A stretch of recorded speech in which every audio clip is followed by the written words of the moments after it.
পারস্যের সুফি বায়েজিদ বোস্তামির মাজার চট্টগ্রামের নাসিরাবাদে একটি পাহাড়ের ওপর অবস্থিত। স্থানীয়দের কাছে এটি একটি প্রাচীন ও পবিত্র স্থান।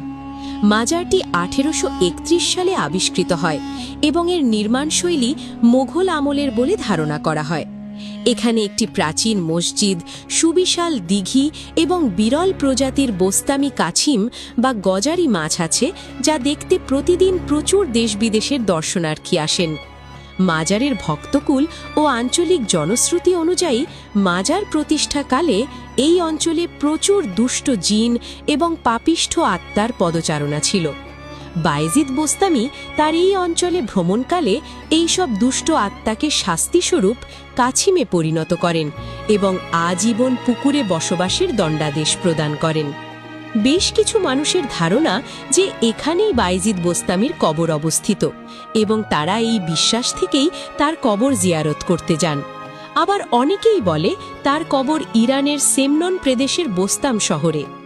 ধারণা করা হয় সুফি সাধক ও আউলিয়াগণ চট্টগ্রামে ইসলাম ধর্ম প্রচারের সময় সচরাচর পাহাড়ের উপরে কিংবা জঙ্গল ঘেরা অঞ্চলে আবাস স্থাপন করেন এবং এই সব জায়গাতে মাজার কিংবা এই ধরনের বিভিন্ন স্থাপনা প্রতিষ্ঠা করেন। বায়েজিদ বোস্তামির মাজারটাও মূলত ওনাকে উৎসর্গ করে প্রতিষ্ঠিত একটি প্রতিরূপ মাত্র। যদিও এলাকার জনশ্রুতি অনুযায়ী বায়েজিদ বোস্তামির চট্টগ্রামে আগমনের ইতিহাস শুনতে পাওয়া যায়।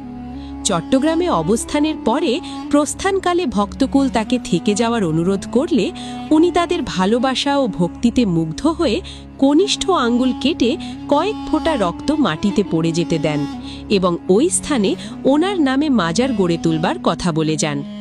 এই জনশ্রুতির সপক্ষে অষ্টাদশ শতাব্দীর চট্টগ্রামের কিছু কবির কবিতার উল্লেখ করা হয়, যেখানে শাহ সুলতান নামক একজন মনীষীর নাম বর্ণিত আছে।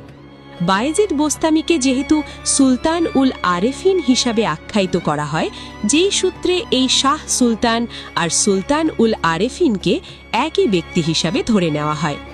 বায়েজিদ বোস্তামির মাজারের পাদদেশে একটি সুবিশাল দিঘি অবস্থিত। এর বাসিন্দা হিসাবে বোস্তামির কাছিম ও গজার মাছ সুবিখ্যাত। আঞ্চলিকভাবে এদের মাজারি ও গজারি বলে আখ্যায়িত করা হয়। বোস্তামির কাছিম আন্তর্জাতিকভাবে স্বীকৃত একটি অত্যন্ত বিরল এবং চরমভাবে বিপন্নপ্রায় প্রজাতি। বর্তমানে বায়েজিদ বোস্তামির মাজার প্রাঙ্গণ ব্যতীত বিশ্বের আর কোথাও এদের দেখা মেলে না। মাজারের দেখাশোনার দায়িত্বে থাকা মাজার তত্ত্বাবধায়ক কমিটির লোকেদের দ্বারাই এদের প্রতিপালন করা হয়। ভিডিওটি ভালো লাগলে আমাদের পেজ